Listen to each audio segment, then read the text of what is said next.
రోజు ఏం జరిగిందంటే గైస్, నేను ఇది మీకు ఎందుకు షేర్ చేసుకోవాలనుకుంటున్నా అంటే నాకు ఎందుకు షేర్ చేసుకోవాలనిపించింది అనమాట.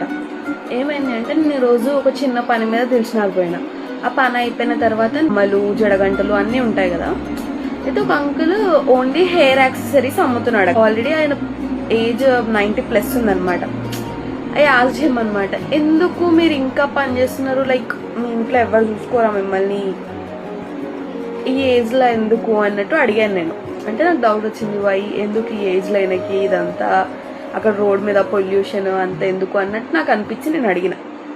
అయితే లైక్ ఆయన అట్లా అడగగానే ఆయన కళ్ళలో వాటర్ వచ్చేసినాయి. He started crying. అయ్యో నేను ఏమైనా తప్పు అడిగినా, ఐఎమ్ సారీ అని చెప్పిన నేను. అంటే నువ్వు అడిగిన దాంట్లో ఏం లేదమ్మా, కాకపోతే నాకు 2 కొడుకులు ఉండే, 2 పెద్ద పెద్ద కొడుకులు, వాళ్ళకి ఇప్పుడు పిల్లలు కూడా ఉన్నారు, కానీ 2 కొడుకులు చచ్చిపోయారు నా కళ్ళ ముందే. కానీ నేను ఇంకెందుకు బతుకుతున్నానో కూడా నాకు తెలియదు. నాకు అసలు చావు, కానీ కొడుకులకి 2కి నాకంటే ముందే వచ్చేసింది అన్నాడు. అయితే అప్పుడు అనిపించింది, లైక్ లైఫ్లో ఇంకేం చూడకముందే ఫుల్ డిప్రెషన్లోకి వెళ్ళిపోవడం, హార్ట్ బ్రేక్ అని, ఆ బ్రేక్ అని, ఈ బ్రేక్ అని మనం ఇంత లో అయిపోతున్నాము. ఆ పర్సన్ 90+ ఉన్నాడు, ఇంకా కూడా కష్టపడుతున్నాడు, ఆయన ఫ్యామిలీ అని. లైక్ ఒక్కరన్నా ఆలోచిస్తారు కదా ఈ స్టోరీ విన్న తర్వాత. అందుకని చెప్తున్నాను అంతే గైస్. బాయ్.